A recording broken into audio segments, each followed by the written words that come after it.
오늘 수요예배 말씀의 제목은 영적 싸움에 승리하는 전도자입니다.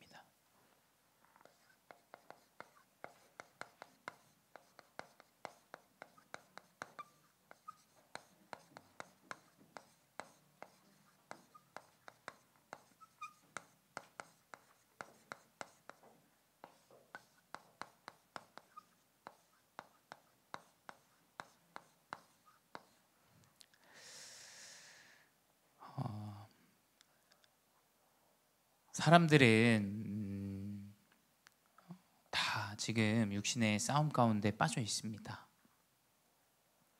나라가 나라 싸움을 다투고 정치가 서로 다른 이견을 가지고 대립을 하고 또 교회마저도 사실은 이것이 맞다 저것이 맞다 이야기하면서 자리 싸움하고 또 여러 가지 육신의 싸움들을 많이 할 때가 많이 있습니다. 또 특별히 우리 가정에서도 마찬가지입니다. 우리가 부부간에 또 부모와 자녀 간에 여러 가지 육신의 싸움들을 할 때가 많은데요. 오늘 성경 본문은 분명히 말씀하고 있습니다. 우리의 싸움은 혈과 육을 상대하는 것이 아니다. 에베소서 6장 12절에 기록되어져 있죠. 누구의 잘못, 누군가의 실수 맞습니다. 그 사람의 잘못이고요. 근데 만약에 본인이 그것에서 벗어날 수 없는 그 상태, 영적인 문제 가운데 빠져 있다면 육신적인 우리의 이야기들과 또 격려는 사실은 어쩌면 그 사람을 더 죽이는 일일 수도 있어요. 그렇죠? 어제 제가 알코올 중독자를 이제 만나고 왔는데 이제 이 부모님도 이제 같이 만났습니다. 같이 만났는데 근데 이제 어쩔 수 없죠. 부모님은 그 사랑하는 마음에 이제 그 아들이 병원에까지 지금 입원한 상태에서 계속 육신적인 이야기들을 할 수밖에 없죠. 근데 분명히 성경만 기록하고 있어요. 이 싸움은 육신의 싸움이 아니라는 거예요. 우리는 영적인 권세자들과의 싸움입니다. 눈에 보이지 않지만 귀신이 존재하고 사단이 존재하고 마귀가 존재하고 그 영적인 존재들이 역사한다라는 거예요. 그것을 신자가 놓친다면 과연 누가 이것을 싸울 수 있을까요? 우리가 이 영적 싸움하는 전도자가 되어줘야 돼요. 이 영적 싸움하지 않으면 계속 육신 싸움하게 됩니다. 근데 그 영적 싸움에서 승리하는 가장 큰 키는 이번 주 강단에 나온 그리스도의 사랑입니다.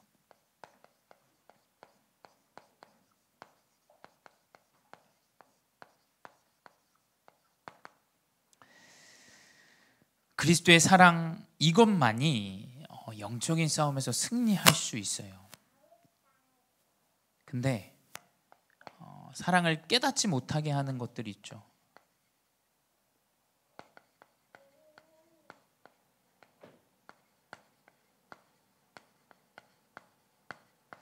그것이 이제 목사님께서 유대인과 또 헬라인과 로마인들을 이제 예로 들면서 말씀해 주셨어요.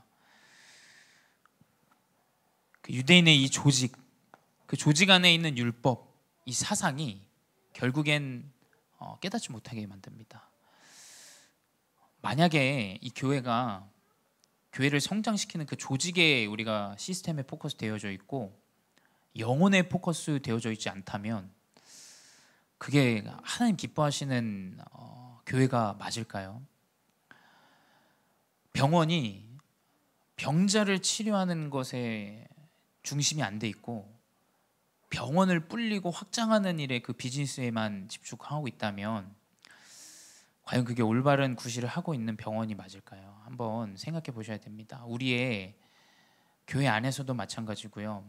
일을 당연히 하는 겁니다. 하지만 그 일을 위해서 우리가 영혼을 놓친다면 많은 것들을 놓치게 됩니다. 우리가 이 조직이라는 것 때문에, 시스템이라는 것 때문에 사랑을 놓치고 영혼을 놓친다면 그건 진짜 유대인의 그 성전과 같이 무너지게 될 거예요. 우리가 이 깨닫지 못하게 하는 이 조직, 사단은 이 조직으로 움직입니다. 그렇죠? 그래서 그리스도 당연히 조직인 것 때문에 깨닫지 못하게 해요. 그리스도 복음을 알지 못하게 합니다. 왜냐하면 남들과 다르거든요. 근데 이 그리스도 복음은 분명히 생명이고 우리의 싸움은 영적인 싸움이라는 거예요. 세상 사람 다 육신의 싸움이라고 얘기해도 우리는 이 그리스도의 사랑을 회복하는 이 조직에서 더 넘어서야 됩니다. 그리고 지식, 이 헬라인들, 이 그리스 사람들은 뭐 지식뿐만이 아니라 문화까지도 어마어마하게 갖춘 사람들이에요. 근데 이것 때문에 결국에는 그리스도 믿는 자들을 핍박합니다. 이게 그리스도의 사랑을 깨닫지 못하게 하는 아주 방해 요소예요. 세 번째 뭐냐? 이제 로마인들이 가지고 있던 상업적 그리고 정치적인 요소. 상업이 되어진다면, 여론이 따라간다면 그리스도를 십자가에 못 박기도 합니다. 죄를 찾지 못했지만 그리스도 십자가에 못 박였어요. 그렇죠?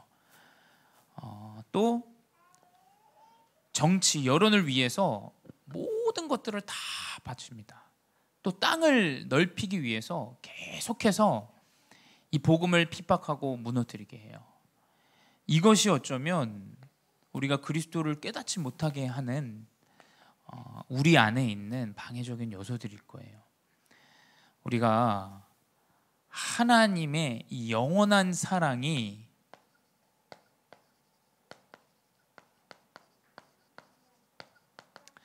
이것만이 우리가 영적 싸움에서 승리할 수 있는 키입니다. 그 영원한 사랑은 무엇이냐? 로마서 8장 31절에 대적할 자가 없다, 대적자가 없다라는 거예요. 그리스도의 사랑을 누가 대적하리요? 이렇게 기록되어져 있습니다. 로마서 8장 32절에 그 아들도 내어주시니가 그 아들과 함께 모든 것을 내어주시지 않겠냐. 그리스도의 영원한 사랑은 모든 것이에요. 그리고 그 그리스도의 사랑은 로마서 8장 35절에 끊을 수 없는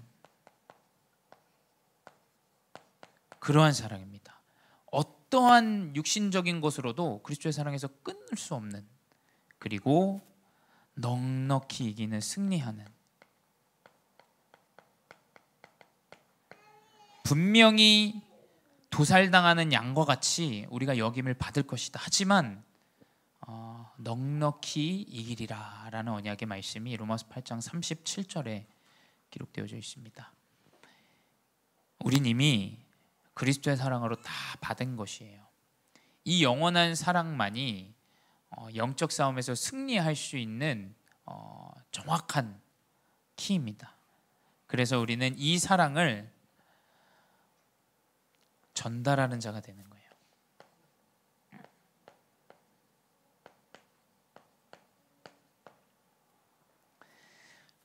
마태복음 8장 28장 19절에 기록되어 있죠.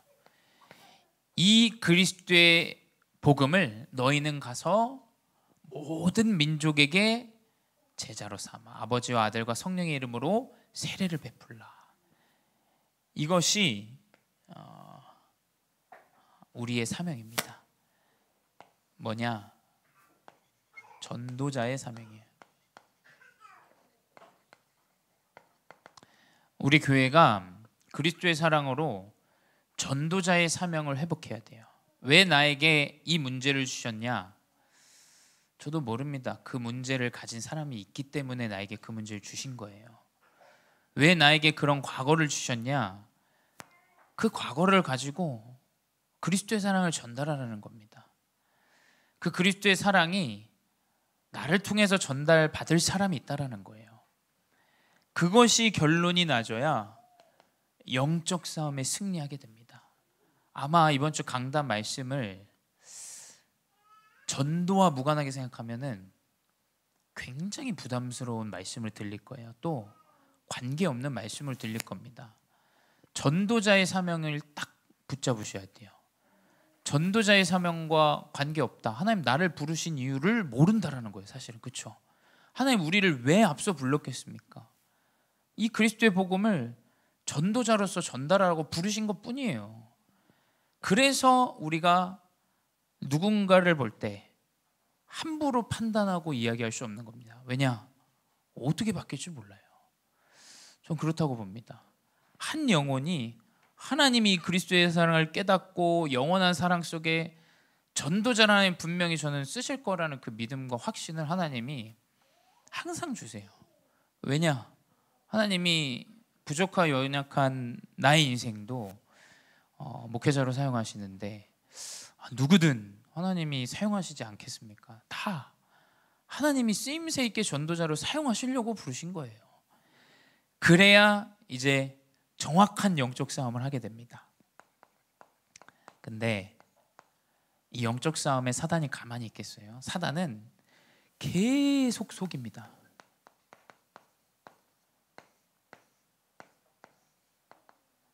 이 영적 싸움 하지 못하고 육신 싸움하고 다투고 그것에 무너지고 포기하고 연약해지고 서로 상처받고 그러고 완전히 무너지도록 사단은 계속 속여요. 우리를 속이는 영으로 계속 있습니다. 근데 뭘 속이냐? 확신을 가지지 못하게 해요. 사단은 전문적으로 하는 것이 무엇이냐? 두렵게 만드는 거예요. 그러니까 두렵다라는 것은 사실은 확신이 없다라는 거예요. 그렇죠? 제일 많이 하는 말이 목사님이 천국 가봤습니까? 물론 저도 안 가봤죠. 가보지 않았고 저도 뭐 어립니다. 뭐 연륜이 뭐 제가 있겠어요. 딱 봐도 지금 얼굴이 베이비 페이스인데 뭐 제가 뭘 알겠어요. 근데 하나님의 말씀은 분명히 언약으로 우리가 확신을 가지고 살아가도록 합니다. 근데 사단은 확신을 가지지 못하게 해요. 계속 이제 내일 우리 재환이도 내일 수능인데 확신 없게 만듭니다. 자꾸. 그래서 내가 미래가 잘 되어질까? 계속 두렵게 만들어요. 그게 사단의 전략이에요. 근데 그 정도면 괜찮은데 뭘 놓치게 하냐? 완전히 구원을 놓치게 해요. 그러니까 구원의 확신을 놓치게 합니다. 구원의 확신을 놓치게 하는데 이 구원의 확신은 뭐겠어요? 신분입니다. 우리의 신분을 놓치게 해요. 문제를 가져다 주고 결국 내가 이곳에 있는 이유, 하나님이 나의 여정을 인도하신 이유, 뭐 때문에 내가 오늘 이 문제 앞에 놓여 있는 이유 다 까먹고 완전히 하나님 자녀의 신분을 놓쳐버리게 만들어요. 그래서 현실, 상황, 문제 계속 하나님과 상관없는 그 신분의 이야기들 그것에 사로잡히게 만듭니다. 근데 요한일서 5장 11절에는 기록되어 있죠. 또 증거는 이것이니 하나님이 우리에게 영생을 주신 것과 이 생명이 그의 아들 안에 있는 그것이니라. 내가 아무것도 안 되어지는데 그리스도 안에 생명이 있다. 그럼 끝난 거예요. 그러면 끝난 거예요, 사실은. 근데 내가 다 올바로 되는데 예수 그리스도를 통해서 내가 생명을 얻는다고? 그럼 이제 망하는 길입니다. 그럼 망하는 길이에요. 내가 다 안 되어지는데 내가 하나님이 그리스도를 통해서 하나님의 자녀가 되어지는 이 구원의 확신이 있다. 시작입니다. 시작. 그게 시작이에요. 그래서 사단은 이 구원의 확신을 놓치게. 왜냐? 그리스도로 하나님 자녀가 되기 때문에. 그리고 완전히 이 기도에 대해서 확신을 놓치게 만들어요. 기도하면 되냐? 아침에 나와가지고 혼미해요. 진짜 저도 보시잖아요. 저도 새벽기도 못 나와가지고 혼미합니다. 혼미하는데 절대 이 기도에 대한 부분 신자마저도 놓치게 돼요. 그렇죠? 기도하면 뭐가 이루어져? 아무 의미 없고 시간 낭비 같고. 근데 성경은 그렇게 기록하고 있잖아요. 요한복음 16장 24절에 지금까지 너희가 내 이름으로 아무것도 구하지 아니하였으나 구하라 그리하면 받으리니 너희 기쁨이 충만하리라. 결국에 사단은 하나님과의 모든 소통을 놓치게 해요. 하나님과 소통되는 건 저는 말씀과 기도밖에 없다고 생각해요. 말씀이고, 그래서 우리가 예배 말씀 붙잡는 거 아닙니까? 하나님 나에게 언약 주신다고 믿고, 그리고 그 언약을 붙잡고 기도하죠. 왜냐? 한 주 동안 나를 이끌어 가실 여정이기 때문에. 사단은 신분도 놓치게 하고 소통을 완전히 부재시켜요. 그러면 이제 계속 오해가 쌓입니다. 이제 목회자의 오해가 쌓이고 교인 간의 오해가 쌓이고. 근데 기도하는 자는 많은 말을 하지 않아도 소통되어져요. 그게 바울이 감옥에 있을 때 떨어져 있던 중직자들의 소통이에요. 그 영적으로 소통되어지는 거죠. 그래서 바울은 빌레몬서에 오네시모를 부탁합니다. 그렇죠? 네 하인 노예, 그를 주인처럼 맞이해라. 내가 이 사람을 그리스도 만나고 새 삶을 얻은 사람이어서 내가 너에게 부탁한다. 근데 많은 말을 하지 않고 그 편지 한번 받았는데 오네시모를 목회자로 섬깁니다. 그러니까 이게 진짜 소통이 뭔지를 알아야 돼요. 근데 사단은 이 기도가 응답되어진다는 이 소통을 완전히 단절시킵니다. 거짓말하는 거죠. 세 번째 뭐냐? 이제 사죄, 곧 용서. 내가 용서받았고 내가 모든 문제가 끝이 났다라는. 결국 사단은 이 사죄의 확신, 결국 죄에 묶이게 한다는 거예요. 죄에 묶이게 합니다. 다 끝났습니다. 끝났는데 목사님 나에게 문제 계속 이루어지는데요.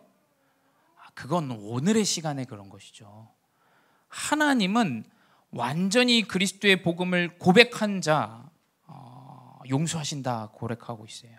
요한일서 1장 9절에 만일 우리가 우리 죄를 자백하면 그는 미쁘시고 의로우사 우리 죄를 사하시며 우리의 모든 불의를 깨끗하게 하신다. 그래서 이 그리스도의 확신을 놓치게 하는데 이 완전히 죄에 붙잡히게 합니다. 벌벌 기게 해요. 이 죄가 나올까 봐 벌벌 기게 하고 이 죄 때문에 두려워 떨게 합니다. 또 그 죄를 저질러서 그 죄에 완전히 사로잡혀요. 결국 사단은 계속 이 죄 때문에 다 끝이 났음에도 불구하고 야, 너 이랬잖아. 너 연약하잖아. 너 안 되는 거야. 계속 이 죄로 확신을 놓치게 합니다. 네 번째, 어떤 확신을 또 놓치게 하냐? 승리했다라는 이 승리의 확신을 놓치게 해요. 우리가 이겼다, 승리했다라는 이 확신을 놓치게 합니다. 그 말은 문제에 사로잡히게 한다는 거예요. 지금 있는 내 문제에 사로잡히게 됩니다. 고린도전서 10장 13절에 감당치 못할 시험은 허락하지 아니하시고 시험 당할 즈음에 피할 길을 주사 능히 감당하게 하신다라고 기록되어져 있어요. 하나님의 문제는, 하나님이 주신 문제는 분명히 이유가 있어요. 분명히 이유가 있습니다. 지금 나에게 드러난 문제 아마 깊이 나에게 또 문제로 붙잡혀 있는 거예요. 그게 다 나와야 됩니다. 나올 거 다 나와야 돼요. 그렇죠? 하나님이 사용하시려면 다 나와야 됩니다. 제 연약한 문제들 저도 그 유학하면서 폭력적이고 욱하고 또 속이고, 근데 또 영적으로 잠도 잘 안 오고 시달리고, 또 남들이 나를 욕하는 것처럼 뭐 이상하게 생각으로 사단이 막 다 나오더라고요. 다. 근데 뭐냐? 승리했다. 문제에 쌓이지 마라. 이겼다. 딱 이미 이 확신에 대한 것들을 하나님은 이유 있게 주시는 거예요. 그래서 문제가 없습니다. 그리고 사단은 하나님이 우리의 여정을 인도하신다는 사실, 확신을 놓치게 해요. 그 말은 뭐냐? 완전히 우리 두려움, 미래에 대한 염려, 걱정으로 사로잡히게 합니다. 지금의 모습이 이러하니까 아닐 것 같아. 지금의 내 형편이 이러기 때문에 바뀌지 않을 것 같다라는 그 두려움의 생각이 사로잡히게 합니다. 근데 잠언 3장 5절 6절 기록하고 있죠. 여호와를 신뢰하라. 내 명철을 의지하지 말라. 범사의 그를 인정하라. 그러면 내 길을 지도하시리라. 그를 인정하시기 바래요. 하나님이 우리의 여정 인도하시고 역사하십니다. 이 확신을 사단은 가장 놓치게 해요. 놓치게 속입니다. 속여. 다 놓치게 돼요. 그래서 결국엔 그 교회 떠나고 복음 아니고 안 되어진다 이렇게 결론 내고 살아가게 만들어 버립니다. 두 번째 뭐냐? 그래서 우리는 오늘 성경에 나왔듯이 육신의 무장이 아니에요. 영적 무장해야 돼요. 우리는 영적으로 무장해야 된다. 왜냐? 에베소서 6장 12절에 우리의 씨름은 혈과 육의 싸움이 아니다. 육신의 싸움이면 총 챙기시면 돼요. 헬멧 쓰시고 나가시면 됩니다. 하지만 이 싸움은 영적인 싸움이에요. 영적인 싸움. 그거 깨달으셔야 돼요. 영적인 싸움의 준비를 하는 것이 뭐냐? 오늘 성경의 본문에 나와 있듯이 진리의 허리띠죠. 우리의 진리는 무엇이냐? 그리스도예요. 우리의 중심은 그리스도로 딱 잡고 나가는 거예요. 그리스도로 딱 밸런스 있게 중심을 잡고 나가셔야 됩니다. 맞죠? 육신의 것들도 문제가 있고 또 어려운 것도 있고 하지만 그 안에서 우리의 중심 그리스도로 딱 밸런스를 가지고 나아가셔야 돼요. 두 번째 뭐냐? 의의 흉배.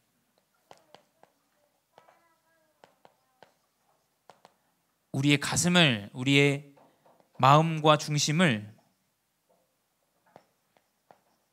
우리의 마음을 하나님이 원하시는 것, 의로운 것이 뭡니까?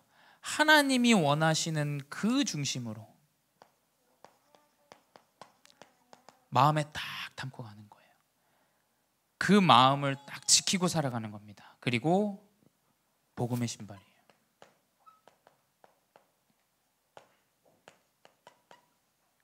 복음의 신발은 우리의 모든 요소 발걸음 여정, 과거부터 현재 미래까지 하나님이 인도하시는 여정이라는 얘기예요. 전도자의 여정입니다. 전도자의. 왜 나에게 이 과거 주셨냐? 전도자의 여정이에요.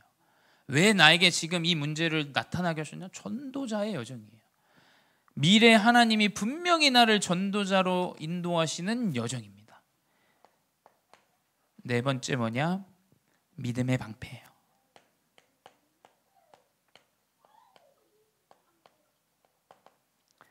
믿음의 방패는 무엇이냐? 우리가 하나님이 나에게 이것을 허락하신 이유, 이것이 우리의 믿음의 방패입니다.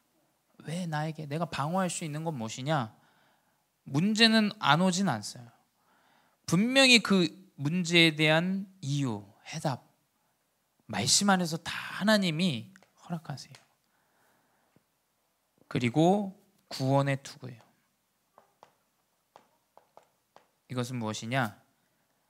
우리의 신분과 권세는 흔들림이 없어요. 그 근본은 흔들리면 안 됩니다. 진짜 바보가 뭡니까? 문제였다고 내 신분과 권세가 흔들려 버리는 거예요. 그거 끝나는 겁니다. 그러면 그거는 의심해 봐야 돼요. 내가 문제가 왔다 그래서 한국인이 달라지는 게 아니지 않습니까? 내가 문제가 왔다 그래서 내 아버지 자녀가 아닌 게 아니지 않습니까? 어떻게 우리가 구원받은 하나님의 자녀임이 흔들리겠어요? 그 근본의 머리는 흔들리면 안 돼요. 다른 건 다 흔들려도 됩니다. 다 잘려나가도 돼요. 근데 구원의 이 신분과 권세 잘려나간다. 그러면 이제 끝입니다. 사실은. 세 번째, 죄송합니다. 여섯 번째, 그리고 성령의 검, 말씀의 검이라고 하죠. 우리가 공격할 수 있는 5번까지는 우리를 지키고 보호하는, 우리의 담아야 되는 요소들이라면 이제 6번은 말씀과 기도죠. 말씀은 검이다.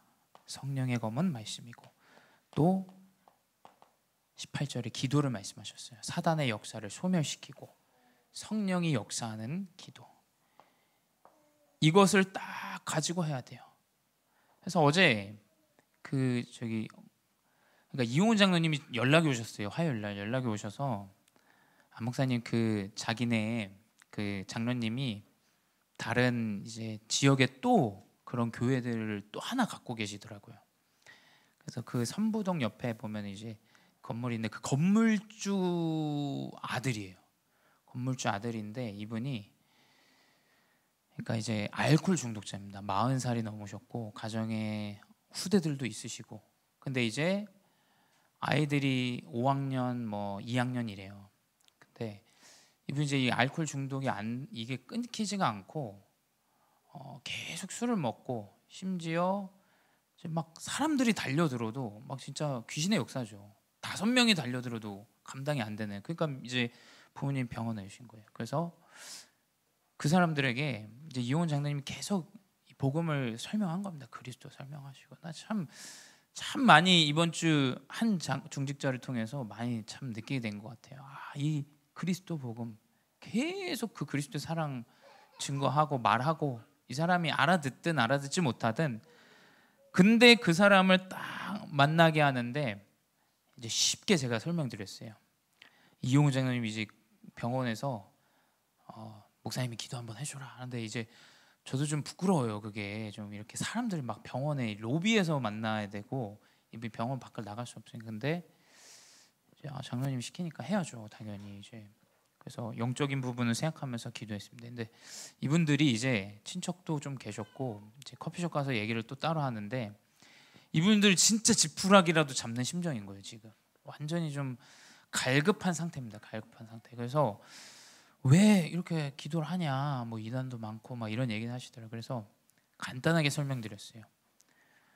굿 하시죠? 굿 이랬더니 굿 아신대요. 그래서 굿이 뭐냐면 내가 살풀을 해서 귀신을 끌어들이고 그 귀신이 역사하도록 내가 하는 것이 굿 아닙니까? 근데 기도는 사람들의 눈에 보이지 않지만 천군 천사가 동원되어지고 하나님의 역사한다. 이러니까 단번에 알아들으시더라고요. 이제 굿으로 얘기를 하니까. 이 기도는 무엇이냐? 저는 분명히 믿습니다. 뭐냐? 우리가 기도할 때 천군 천사가 완전히 동원되어지고 하나님의 나라가 임합니다. 그러니까 그걸 아시니까 이용훈 장로님도 계속 저를 기도하라, 막 둘이 얘기해라, 그리스도 얘기해라. 이분들 알아듣지 못 알아듣지 막 불교적으로도 막 그리스도 설명하시고 막 이러시더라고요. 근데 참 이 그리스도의 사랑, 영적 무장, 이 영적인 무장으로 계속 흑암을 꺾고 그리스도를 선포하는구나, 이런 것들을 좀 많이 느끼게 됐어요. 그래서 우리는 영적인 싸움을 싸야 돼. 이 영적인 무장을 해야 됩니다. 나를 잘 이 영적인 흐름으로 가지고 나아가고, 또 이제 그들을 영적으로 싸울 수 있도록 계속 우린 말씀과 기도의 언약을 가지고 나아가는 거예요. 세 번째 무엇이냐? 이제 우리는 이 영적 무장한 전도자로 나아가야 돼요. 분명히 말씀드립니다. 전도자의 사명과 마음이 없다면 아마 좀 말씀이 좀 부담으로 많이 느껴질 거예요. 하나님 나를 부르신 이유, 하나님의 나를 그 과거와 현재와 또 미래까지 어떻게 인도하실지, 그 결론은 사실 이 전도자라는 단어 하나로 끝이 납니다. 그렇죠? 하나님 나를 전도자로 부르시기 위해서 인도하셨다. 그렇다면 전도자는 무엇이냐? 이 영적인 준비를 하고 이제 모든 염려를 주께 맡기는 거예요. 베드로전서 5장 7절 8절에 기록되어져 있죠. 염려를 다 주께 맡기라. 우는 사자같이 사단은 삼킬 자를 찾는다. 염려하는 자를 찾습니다. 우리가 영적인 것 다 준비하고 면 사실은 다 놓치게 되는 거예요. 염려를 다 주께 맡기시기 바래요. 왜냐? 주님의 관심은 전도자에게 있어요. 주님의 관심은 다른 곳에 있지 않습니다. 전도자에게 주님의 관심이 있어요. 베드로전서 3장 12절에 주의 눈은 의인을 향하시고 그의 귀는 의인의 간구에 기울이신다. 하나님의 모든 관심은 전도자예요. 전도자의 여정을 가는 자, 전도자의 언약으로 결론 낸 자, 지금은 아닐지언정 하나님이 전도자의 여정으로 결론 낸 자를 하나님 관심을 가지세요. 이목, 눈과 귀라고 했어요. 그 모든 관심을 하나님은 전도자에게 쏟으십니다. 세 번째 뭐냐? 그래서 우리는 전도자로서의 본분을 가지고 살아가야 돼요. 베드로전서 3장 8절에서 9절. 전도자의 본분은 무엇이냐? 다음을 같이하여 동정하며 형제를 사랑하며 불쌍히 여기며 겸손하며 악을 악으로 욕을 욕으로 갚지 말고 도리어 복을 빌라. 이를 위하여 너희가 부르심을 받았으니라. 그 성도의 이 전도자의 본분은 그리스도의 사랑이에요. 그리스도의 사랑. 악을 악으로 갚지 말고 그 형제를 사랑하고 그를 위하고 항상 불쌍히 여기고, 이 그리스도의 사랑을 누리는 자에게는 분명히 그 중심과 마음이 생깁니다. 네 번째 뭐냐? 이제 전도자로서 우리가 주의할 것이 있어요. 주의할 것이 무엇이냐? 베드로전서 3장 10절에 기록되어져 있어요. 우리가 주의할 것은 생명을 사랑하고 좋은 날 보기 원하는 자는 혀를 금하여 악한 말을 그치며 그 입술로 거짓을 말하지 말고, 우리의 고백을 주의해야 돼요. 우리 주일 1부 예배 때도 이제 말씀드렸지만 우리는 너무 쉽게 판단하고 또 평가하고 말하고 합니다. 근데 분명히 우리는 전도자의 여정을 가는 거예요. 그렇죠? 함부로 우리가 판단하고 생각해서는 안 돼요. 그래서 교회는 아픈 사람들이 많은 거예요. 왜냐?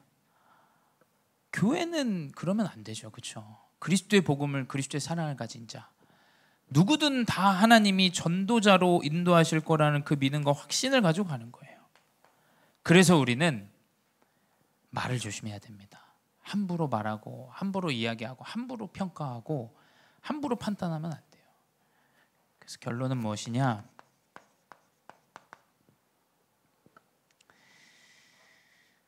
우리는 전도자로서 전도자를 세우는 자가 돼야 돼요.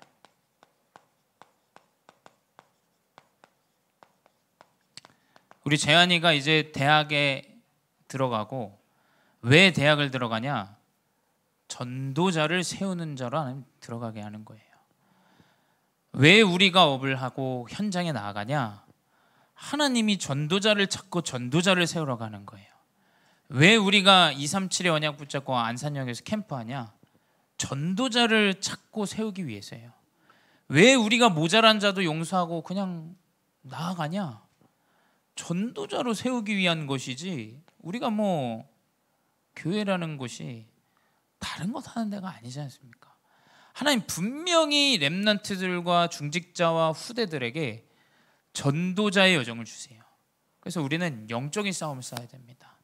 그래서 모든 여정은 전도자를 세우는 여정입니다. 우리의 자녀도, 우리의 부모도, 또 우리의 모든 옆 사람도 하나님은 전도자로 이끄십니다. 그래서 그 언약을 붙잡고 승리하시는 귀한 중직자, 또 렘넌트 되시기 바랍니다. 기도하겠습니다. 사랑의 하나님, 감사합니다. 우리가 영적 싸움을 싸워야 되는 전도자로 하나님 부르시고 그 중심과 그 권세와 신분을 누리게 하시니 감사합니다. 절대로 육신의 것들 때문에 영적인 부분을 놓치는 자 되지 않게 하여 주시옵소서. 육신의 문제 때문에 영적인 것을 재정비하는 자 되게 하시고, 주님, 그 영적인 참된 신분과 권세를 누려 하나님이 나의 인생을 전도자의 여정으로 인도하신다는 사실을 결론 내고 살아가게 하여 주시옵소서. 그리하여 나의 모든 여정, 후대를, 렘넌트를 전도자로 세우고 내 옆사람 병든 자를 전도자로 세울 수 있는 참된 증인으로 인도하여 주시옵소서. 모든 여정이 전도자의 여정이 될 줄 믿습니다. 이 언약을 붙잡고 승리하는 참된 중직자 렘넌트 되게 하여 주시옵소서. 지금도 살아계신 주 예수 그리스도의 이름으로 기도드렸사옵나이다. 아멘.